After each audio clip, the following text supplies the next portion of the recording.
Hello everyone, welcome back. आज हम continue कर रहे हैं 2D और 3D ही, उसके आगे के क्वेश्चंस करेंगे। पहला सवाल है हमारा प्लेन पर बेस्ड है। दिया क्या है हमें? हमें दिया है कि plane x axis, y axis और जेड एक्सिस को कहाँ कहाँ कट कर रहा है। हमें इंटरसेप्ट दिए हैं, तो प्लेन की इक्वेशन क्या बन जाएगी? X upon x intercept plus y upon y intercept plus z upon z intercept is equals to 1। तो अगर इस इक्वेशन में कोई पूछ ले कि भाई इसके जो नॉर्मल वेक्टर है उसके डायरेक्शन रेशियोज क्या है, तो वो क्या आ जाएंगे? 1/2 कॉमा 1/2 कॉमा 1। हमें क्या पूछा? हमें पूछा है कि इसके डायरेक्शन कोसाइंस क्या है, नॉर्मल जो है उसके डायरेक्शन कोसाइंस क्या है। तो क्या करना पड़ेगा? इसको यूनिट वेक्टर में चेंज करना पड़ेगा। ठीक है, तो इसके मैग्नीट्यूड से डिवाइड करना पड़ेगा। तो मैग्नीट्यूड क्या आएगा? 1/4 प्लस 1/4 प्लस 1 का स्क्वायर रूट, यानी कि 6/4 का स्क्वायर रूट। यानी हमारे पास क्या आ गया? √6/2। ठीक है, √6/2 से डिवाइड करेंगे तो हमारे पास क्या आ जाएगा? 1/√6 कॉमा 1/√6 और यहाँ आ जाएगा 2/√6। तो कौन सा ऑप्शन करेक्ट हो जाएगा? ऑप्शन नंबर सी आपका करेक्ट हो जाएगा। आगे बढ़ते हैं, नेक्स्ट क्वेश्चन है क्वेश्चन नंबर 65। ये क्या कह रहा है? Consider the following statement, the direction ratios of y axis can be 0,4,0। हाँ बिल्कुल ठीक है। अगर हम वाई एक्सिस की बात करें तो उसकी डायरेक्शन रेशियोज कैसे दिखेंगी? के टाइम्स करना पड़ेगा किसके? डायरेक्शन को साइन के। डायरेक्शन को साइन क्या बनेगा वाई एक्सिस का? जब हम वाई एक्सिस की बात कर रहे हैं तो वो बाकी सबके साथ क्या बनाएगी? 90 डिग्री एंगल बनाएगी। तो कोस 90 0 होता है और कोस 0 1 होता है। तो ये हमारा क्या बन जाएंगे? डायरेक्शन को साइंस बन जाएंगे किसके? वाई एक्सिस के। लेकिन अगर डायरेक्शन रेशियो पूछ रहा है तो वो क्या हो सकते हैं? 0,k,0 और के आपका कोई भी क्या हो सकता है? रियल नंबर हो सकता है। ठीक है, सही बात है। हाँ सही बात है। तो ये हमारे क्या बन जाएंगे? डायरेक्शन रेशियोज बन जाएंगे। तो ये 0,4,0 इसी टाइप का है, तो ये क्या बन जाएगा? डायरेक्शन रेशियो बन जाएगा। नेक्स्ट स्टेटमेंट बोल रही है कि the direction ratios of a line perpendicular to z axis can be. एक लाइन है, मान लीजिए उसके डायरेक्शन रेशियोज ए बी और सी है, और हमें बोला है कि वो परपेंडिकुलर है किसके? जेड एक्सिस के। अगर हम जेड एक्सिस के डायरेक्शन रेशियोज की बात करें तो वो क्या होगा? 0,0,1 टाइप का होगा। ठीक है, परपेंडिकुलर है मतलब डॉट प्रोडक्ट क्या होना चाहिए? 0 होना चाहिए। मतलब मेरा क्या होना चाहिए? सी 0 होना चाहिए। और ए और बी कोई भी रियल वैल्यू ले सकता है। तो ये जो वेक्टर है वो इसके क्या रहेगा? परपेंडिकुलर रहेगा। तो ए और बी की कोई भी वैल्यू हो सकती है। हमारा जो सी है वो 0 रहना चाहिए। तो यहाँ से हमारी स्टेटमेंट 2 भी करेक्ट हो जाएगी। तो ऑप्शन नंबर सी आपका करेक्ट हो जाएगा। Both 1 and 2 are correct. Next question है क्वेश्चन नंबर 63। ये क्या कह रहा है? Consider the equation of a sphere. Sphere की इक्वेशन दी है। अब स्फीयर की इक्वेशन पता चलता ही मैं यहाँ से क्या क्या बता सकती हूँ। तो सबसे पहले तो मैं यहाँ से सेंटर बता सकती हूँ। हम बता सकती हूँ क्या करना है? एक्स का कोएफिशिएंट का हाफ करेंगे और क्या करेंगे? Sign change. तो 2 हो जाएगा, यहाँ से 3, वाई के कोएफिशिएंट का हाफ एंड साइन चेंज, और ये हो जाएगा 4। ठीक है, ये हमारा बन जाएगा सेंटर इस स्फीयर का। और आप रेडियस भी निकाल सकते हैं। हाँ जी, रेडियस भी निकाल सकते हैं। अब देख लेते हैं इन्होंने स्टेटमेंट्स क्या दिए। स्टेटमेंट पहली बोल रहा है कि z axis is tangent to the sphere. ये बोल रहा है कि जो जेड एक्सिस है वो इस स्फीयर पर टेंजेंट है। तो जेड एक्सिस की अगर मैं बात करूं तो उस पर लाई करने वाला कोई भी पॉइंट कैसा दिखेगा? 0,0, जेड टाइप का दिखेगा। सही बात है। हाँ सही बात है। अगर ये स्फीयर पर लाई कर रहा होगा, अगर जेड एक्सिस टेंजेंट है तो पॉइंट ऑफ कांटेक्ट आएगा, राइट? और वो स्फीयर पर लाई कर रहा होगा। जी बिल्कुल कर रहा होगा। तो 0,0, हम इसमें रख लेते हैं। मतलब एक्स की वैल्यू 0 रखी, वाई की वैल्यू भी 0 रखी, जेड की जगह जेड स्क्वायर ही रखेंगे। ठीक है यहाँ तक? बिल्कुल ठीक है। तो ये क्या बन गया हमारे पास? z वेरिएबल में एक क्वाड्रेटिक इक्वेशन हमारे पास आ गई है। अब इसके हम क्या निकाल लेते हैं? रूट्स निकाल लेते हैं। जो जो रूट्स आएंगे वो हमें क्या मिल जाएंगे? इंटरसेक्टिंग पॉइंट मिल जाएंगे z एक्सिस के और इस स्फीयर के। ठीक है, अगर एक ही इंटरसेक्टिंग पॉइंट आया, बिकॉज टेंजेंट है अगर कोई भी लाइन स्फीयर पर, तो वो सिर्फ एक ही पॉइंट पर स्फीयर को इंटरसेक्ट करेगी। कोई दूसरा पॉइंट नहीं हो सकता, बस टच करके निकलते हैं। ठीक है, अगर हमें 2 पॉइंट्स मिल रहे हैं इसका मतलब क्या है? कि वो चीज उस पर टेंजेंट नहीं है, वो उसके अंदर से पास होकर जा रही है। तभी तो 2 पॉइंट पर कटेगी ना, जहां से एंटर हुई और जहां से बाहर निकली। ठीक है, तो हम निकालते हैं इसके रूट्स। तो क्या आ जाएगा हमारे पास? b plus minus under root b square यानी 64 प्लस 4ac। तो यहां से आ जाएगा 64। ठीक है, बाय 2। ये आ गया 8 plus minus under root 64 plus 64 is 128। By 2। तो क्या आ रहे हैं हमारे पास? रियल रूट्स हैं, बिल्कुल रियल रूट्स हैं। तो हमारे पास दो रूट्स आ रहे हैं, तो क्या ये टेंजेंट है स्फीयर पर? बताओ। नहीं, ये टेंजेंट नहीं है, ये उसके अंदर से पास हो रही है, बिकॉज हमारे पास दो इंटरसेक्टिंग पॉइंट आ रहे हैं। एक आ रहा है 0,0,8 प्लस √128/2, और दूसरा आ रहा है हमारे पास 0,0,8 माइनस √128/।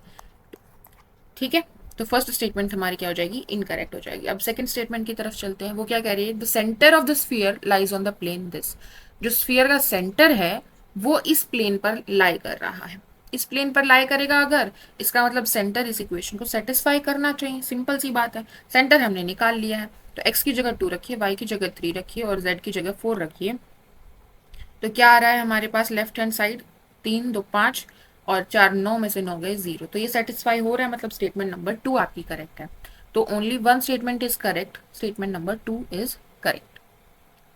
नेक्स्ट क्वेश्चन है क्वेश्चन नंबर 81। ये क्या कह रहा है कि if the points with coordinate this are collinear.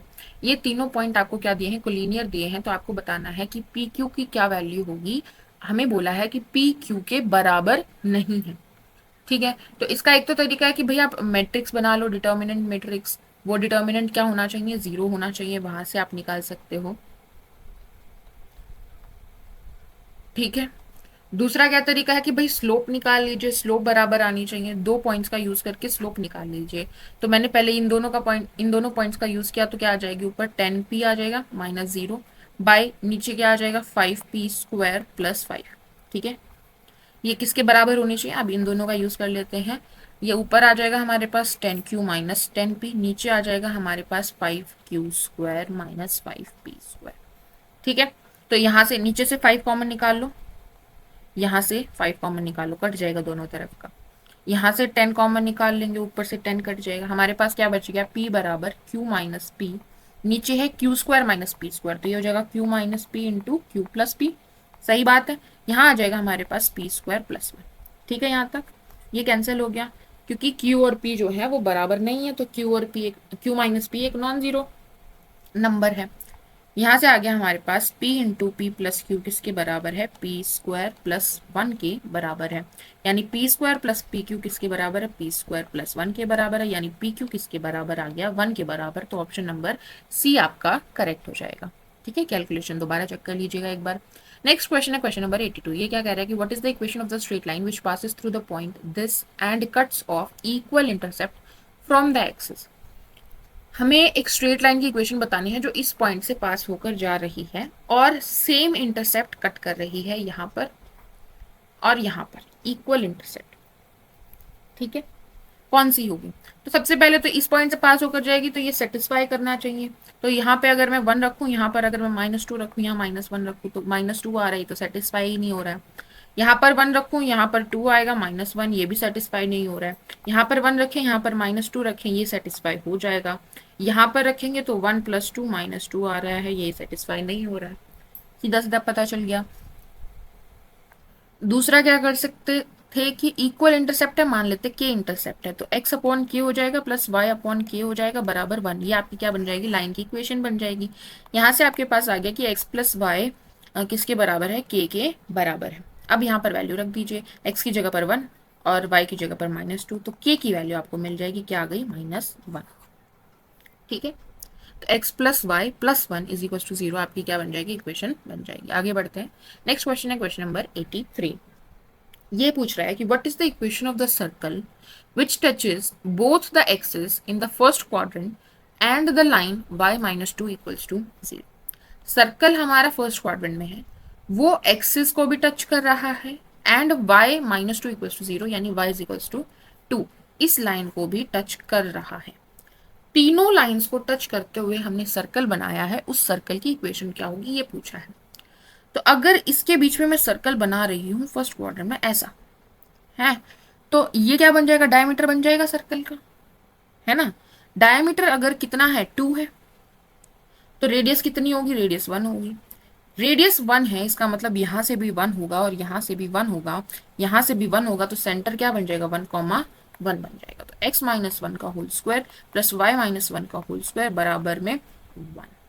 ठीक है, तो ये हो जाएगा x square plus y square minus 2x minus 2y, यहाँ से आ जाएगा 1, यहाँ से भी आएगा 1, 1 प्लस 1 2, और ये 1 इधर आके क्या हो जाएगा -1, यानी +1 इज इक्वल टू 0। तो ये आपकी क्या आ जाएगी, इक्वेशन आ जाएगी। ऑप्शन नंबर सी आपका करेक्ट हो जाएगा। आगे बढ़ते हैं, नेक्स्ट क्वेश्चन है क्वेश्चन नंबर 84। ये क्या कह रहा है कि what is the equation of the parabola with focus -3,0 and directrix x -3 is equal to 0। तो सबसे पहले तो ये क्लियर होना चाहिए कि जब हम पैराबोला की बात करते हैं तो फोकस किस तरफ होता है और डायरेक्ट्रिक्स किस तरफ होती है। तो पैराबोला हमारा जिस तरफ खुलेगा उस तरफ फोकस होता है, राइट। तो हमारा फोकस कहाँ है, -3,0 पर, यानी हमारा पैराबोला इस तरफ खुल रहा है, ठीक है। और अच्छा, वर्टेक्स कैसे डिसाइड की, वर्टेक्स क्या होती है, एग्जैक्टली बीच में होती है किसके, फोकस और डायरेक्ट्रिक्स के। फोकस और डायरेक्ट्रिक्स वर्टेक्स से इक्वल डिस्टेंस पर होते हैं, राइट, ठीक है। तो यहाँ पर ये -3,0 बोला है और ये x इक्वल टू 3 बोला है, तो एग्जैक्ट बीच में यानी 0,0 आपकी क्या बन जाएगी, वर्टेक्स बन जाएगी। और हमें पता चल गया कि इस तरफ खुला हुआ है, a की वैल्यू क्या आ गई, 3 आ गई, तो इक्वेशन क्या आ जाएगी, y square is equal to -12x, क्योंकि लेफ्ट हैंड साइड ओपनिंग, ठीक है, क्लियर है। ऑप्शन नंबर डी आपका करेक्ट हो जाएगा। क्या होती है, -4ax is equal to y square, ये आपकी जनरल फॉर्म होती है। आगे बढ़ते हैं, नेक्स्ट क्वेश्चन है क्वेश्चन नंबर 85। ये क्या कह रहा है कि what is the distance between the foci of the ellipse. Okay, ये हमारा एलिप्स दिया है x square plus y square 1/2 is equal to 1। ये हमें एलिप्स दिया है, हमें इसके जो फोकाई है उनके बीच का डिस्टेंस बताना है। तो बेसिकली अगर मुझे सी मिल जाए तो 2c डिस्टेंस हो जाएगा, सही बात है।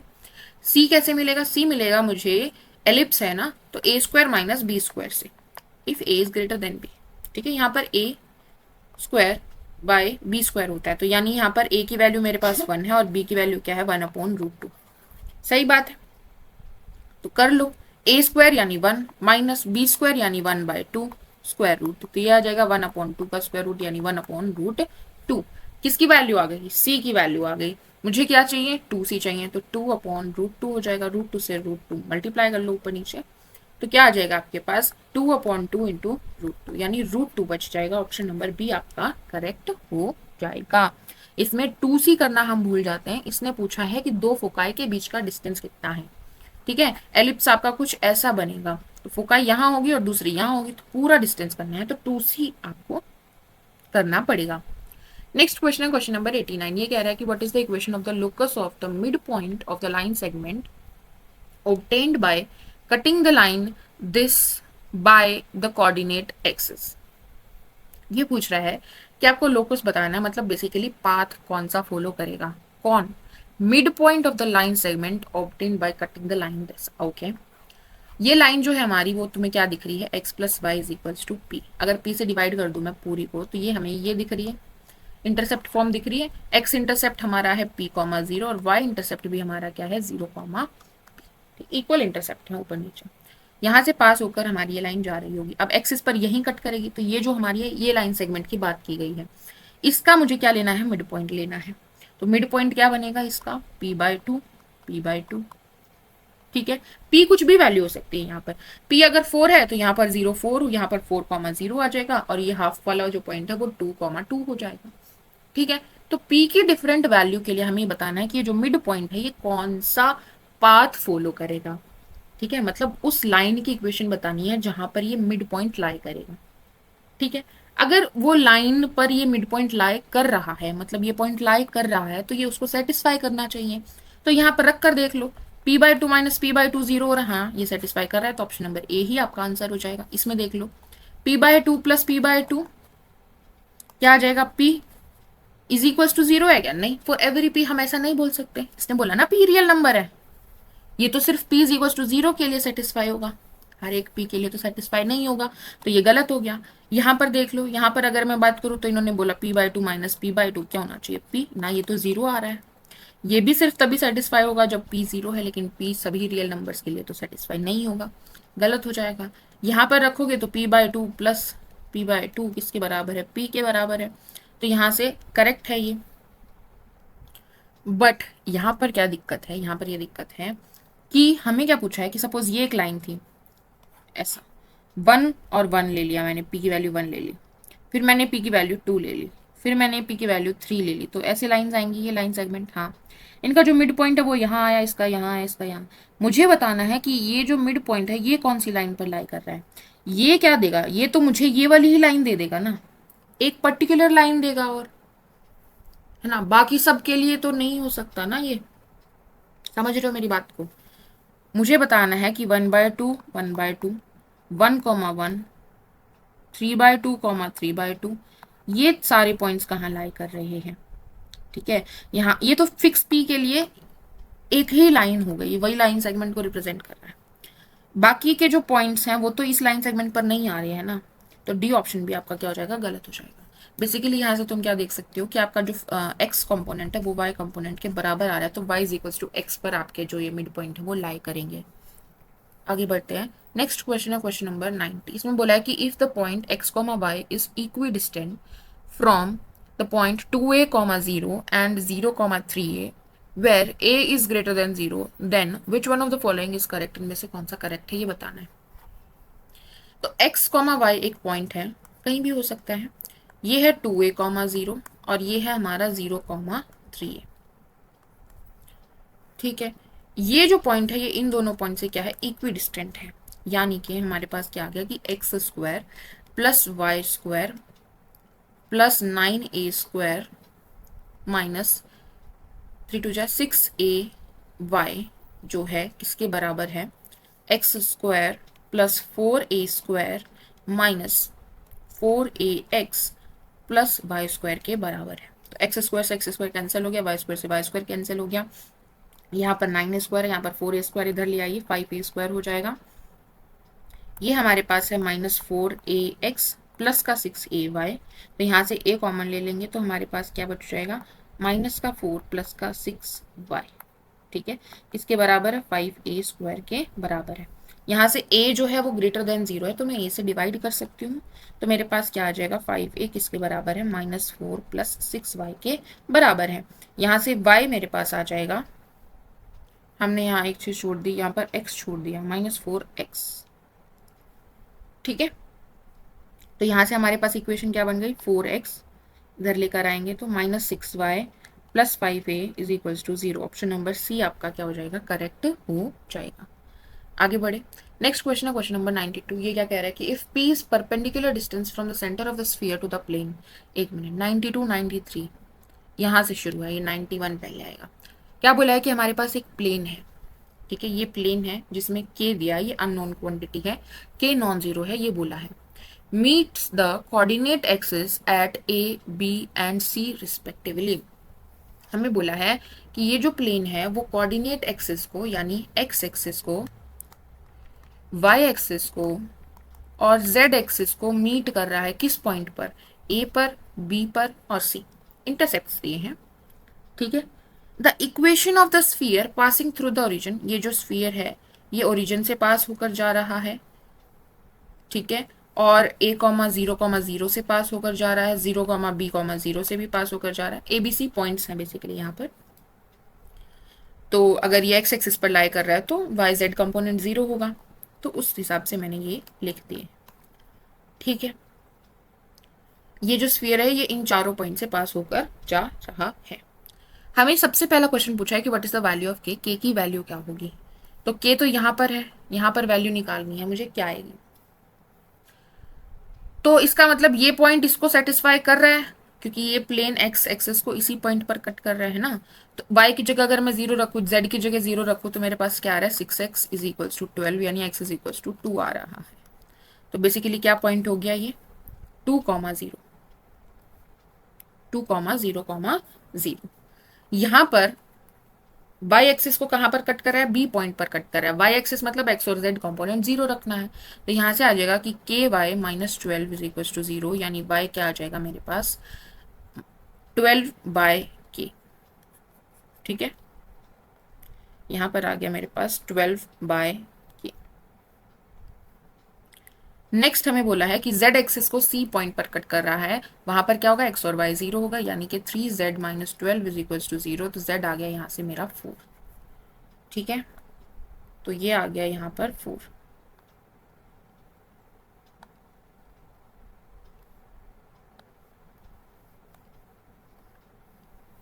पॉइंट्स मिल गए मुझे ए बी सी, हाँ बिल्कुल मिल गए। अब मुझे पता है कि ये जो ए बी सी है वो स्फीयर की इक्वेशन को भी सेटिस्फाई कर रहे हैं, तो मतलब कि ये जो पॉइंट है वो स्फीयर की इक्वेशन को सेटिस्फाई करेगा, तो इसको इसमें रख लो। एक्स की जगह पर 0, जेड की जगह पर 0, ये भी 0, ये भी 0, क्या बच गया वाई स्क्वायर यानी 12/k का स्क्वायर, तो हो जाएगा 144/k² माइनस 3 टाइम्स 12/k यानी कि 36/k।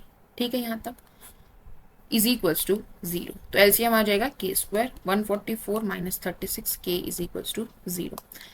k हमारा बोला था नॉन जीरो है, तो 144 माइनस 36 k को क्या होना पड़ेगा 0 होना पड़ेगा, यानी 36 k बराबर 144, तो कहाँ पर कट जाएगा 4 पर कट जाएगा, k की वैल्यू क्या आ जाएगी 4। क्लियर है, सही बात है ना यहाँ तक। आगे 92nd क्वेश्चन में पूछा है कि if p is the perpendicular distance from the centre of the sphere, जो स्फीयर था इसका सेंटर क्या है, यहां से हम निकाल सकते हैं सेंटर, हाँ बिल्कुल, क्या हो जाएगा 1 3/2 और 2, ये हमारा हो जाएगा सेंटर 1 3/2 और 2। इससे हमने परपेंडिकुलर ड्रॉ किया है और उस परपेंडिकुलर डिस्टेंस का हमें बोल दिया कि वो p डिस्टेंस है, कहाँ पर ड्रॉ किया है प्लेन पर ड्रॉ किया है। अच्छा, तो इसमें से कौन सा करेक्ट है ये बताना है।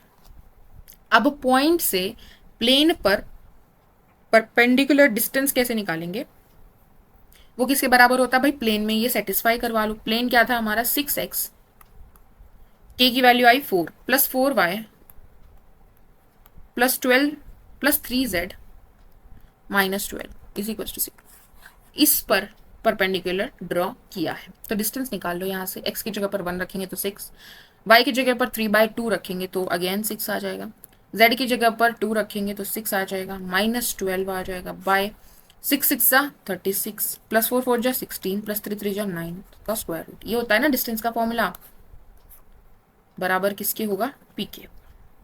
तो 6 6 12 कट गया, बच गया ऊपर सिर्फ 6, नीचे क्या बचा, नीचे आ गया हमारे पास 36 प्लस 16, 6 6 12 3 4 5 52 और 9 हमारे पास हो गया 61। ठीक है, ये हमारे पास क्या आया है डिस्टेंस आया, तो बताओ इसकी वैल्यू कहाँ होगी 61 रूट 61। 8 से छोटा होगा 7 से बड़ा होगा, ठीक बात है, 7 से बड़ा होगा मतलब 6 से बड़ा होगा, डिनोमिनेटर 6 से बड़ा है तो ये वैल्यू कहाँ होगी हमारी 1 से छोटी होगी, ठीक बात है, हाँ 1 से तो छोटी होगी, तो ये गलत हो गया, ये गलत हो गया। अब इन दोनों में से डाउट है, क्या 0.5 से बड़ी होगी कि छोटी होगी, ये कैसे डिसाइड करेंगे हम। 0.5 कब आएगा, जब 6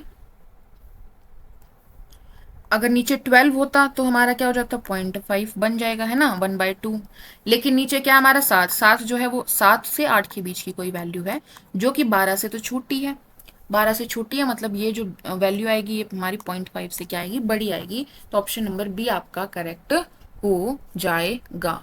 क्लियर है, आप देख सकते हो कि आपकी वैल्यू जो है लगभग 6/7 और 6/8 के बीच में आएगी, तो यहाँ से आ रहा है आपका 0.8 समथिंग और यहाँ से आपका क्या आ रहा है 0.7 समथिंग। ठीक है, तो 0.5 से तो बड़ी आ रही है। आगे बढ़ते हैं, नेक्स्ट क्वेश्चन 93 क्या बोल रहा है कि what is the equation of the line through the origin and the centre of the sphere. जो स्फीयर है उसके सेंटर और ओरिजिन से पास होकर जो लाइन जाएगी उसकी क्या इक्वेशन होगी। तो सेंटर क्या था हमारा 1,3/2,2 यही था ना, इससे और ओरिजिन से पास करवानी है, तो x/x1 minus sorry x/x2 minus x1 करेंगे तो 1 आ जाएगा, यहाँ से आ जाएगा y/2 माइनस y1 तो 3/2 हो जाएगा, 2 पर लिख लेते हैं, यहाँ आ जाएगा z/z2 माइनस z1। ठीक है, एलसीएम ले लो 6, तो यह आ जाएगा 3x, यहाँ 6 लिया एलसीएम सॉरी 6x, इसके बराबर आ गया, यहाँ से आ जाएगा मेरे पास 2 2 2 जा 4y, यहाँ से आ जाएगा मेरे पास 3z। ठीक है, तो 6x 4y 3z, option number d आपका करेक्ट हो जाएगा। आगे बढ़ते हैं, नेक्स्ट क्वेश्चन है क्वेश्चन नंबर 94। इसमें बोला है कि let the plane 2x/k plus 2y/3 plus z/3 is equal to 2 passes through the point this. ये इस पॉइंट से पास होकर जा रहा है, मतलब सेटिस्फाई करेगा ये पॉइंट। अगर ये पॉइंट सेटिस्फाई करेगा तो हमारे पास क्या आ जाएगा 2 2 जा 4 4/k प्लस 2 3 जा 6/3 यानी 2, यहाँ पर आ जाएगा हमारे पास -2 बराबर 2, तो ये 2 से 2 कैंसिल हो जाएगा, 4/k किसके बराबर आ जाएगा, 2 के बराबर आ जाएगा। यहाँ से मेरे पास क्या आ गया, k की वैल्यू 2 आ गई। k की वैल्यू 2 आते ही मेरी इक्वेशन हो गई x plus 2/3y plus z/3 बराबर 2। अब मुझे पूछ रहा है कि डायरेक्शन रेशियोज क्या है, किसकी, नॉर्मल की।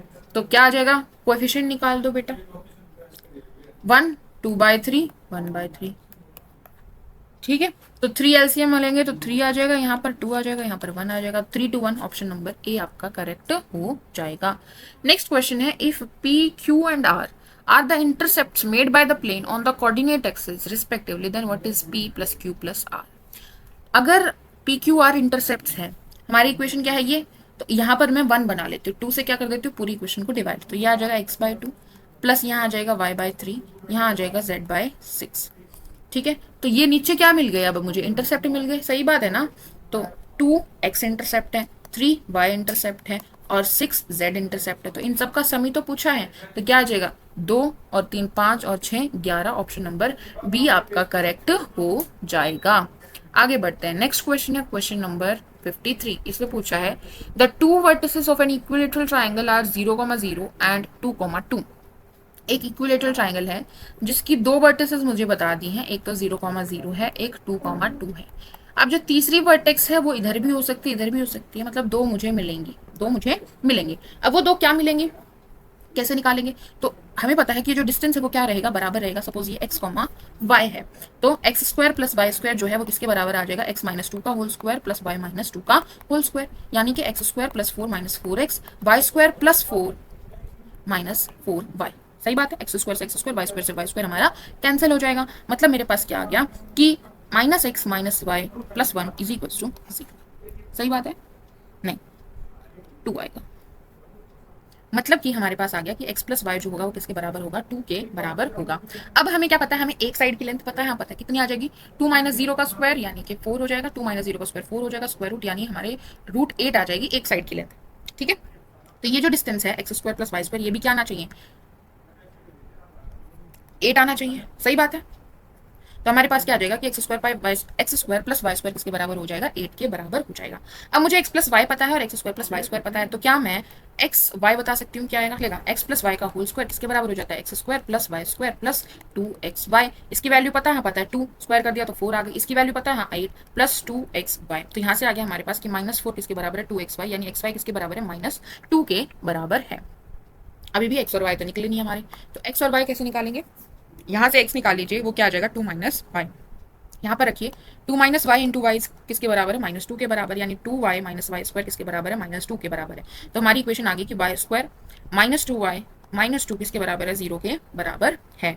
तो y की वैल्यू क्या आ जाएगी हमारे पास, -b यानी 2 plus minus under root b square -4ac 4 दूनी 8 बाय 2, ठीक है। तो 8 और 4 12 हो गया, 12 मतलब 4 3 जा, तो 4 का स्क्वायर रूट 2 बाहर आ जाएगा, 2√3 बन जाएगा ये, है ना। ये आ गया हमारे पास 2 प्लस माइनस 2√3 बाय 2। इसको ये किसमें रिड्यूस हो जाएगा, 2 कॉमन निकाल के 1 प्लस माइनस √3। तो y की पॉसिबल वैल्यू आ जाएगी आपकी 1 plus minus √3। And similarly x की पॉसिबल वैल्यू भी आपकी क्या आएगी, 1 प्लस माइनस √3। तो ये जो कोऑर्डिनेट्स आएंगे आपके, यहाँ पर भी हो सकता है, एक पॉइंट यहाँ बनेगा और एक पॉइंट यहाँ बनेगा, उसमें x और y की वैल्यू क्या होगी, क्लियर है, ठीक है। जब आप x की वैल्यू 1 प्लस √3 लोगे तो y 1 माइनस √3 आएगा, y की वैल्यू 1 प्लस √3 लोगे तो x आपका 1 माइनस √3 आएगा, ठीक है। अब स्टेटमेंट देखते हैं। पहली स्टेटमेंट कह रही है कि जो थर्ड वर्टेक्स होगी हैज एटलीस्ट 1 इरेशनल कोऑर्डिनेट, उसके पास एटलीस्ट एक इरेशनल कोऑर्डिनेट आएगा। बिल्कुल, ये जो 1 प्लस √3 है ये इरेशनल है, सही बात है। अब दूसरी स्टेटमेंट बोल रही है कि जो एरिया है इस ट्राइंगल का वो क्या आएगा, इरेशनल आएगा। तो area of an equilateral triangle is √3/4 a square, है ना। a स्क्वायर की वैल्यू क्या है, मतलब साइड का स्क्वायर, साइड लेंथ मैंने निकाली थी, कितनी आई थी, कितनी आई थी, 2√2 आई थी। स्क्वायर करेंगे तो क्या आ जाएगा, 8 आ जाएगा। मतलब हमारे पास आ गई √3/4 इंटू 8, यानी कि हमारा एरिया आ रहा है 2√3। क्या ये इरेशनल नंबर है, हाँ बिल्कुल एक इरेशनल नंबर है। तो सेकंड स्टेटमेंट भी करेक्ट हो जाएगी, तो आपका ऑप्शन नंबर सी करेक्ट हो जाएगा, both 1 and 2 are correct. Next है क्वेश्चन नंबर 54। ये क्या कह रहा है कि the difference of the coordinates of the third vertex, जो थर्ड वर्टेक्स है उसके कोऑर्डिनेट्स का डिफरेंस जो है वो क्या आएगा, वो बताना है। तो अगर मेरी x 1 प्लस √3 आ रहा है तो y क्या आ रहा है, 1 माइनस √3 आ रहा है, ठीक है। इसका क्या बताना है डिफरेंस, तो यहाँ पर माइनस लगा दो बाहर, तो क्या आ जाएगा 1 प्लस √3 माइनस 1 प्लस √3, तो ये हमारा कैंसिल हो जाएगा, आंसर आ जाएगा 2√3। ऑप्शन नंबर डी आपका करेक्ट हो जाएगा। क्लियर है, ओके। आज के लिए इतना ही, मिलते हैं कल, गुड बाय।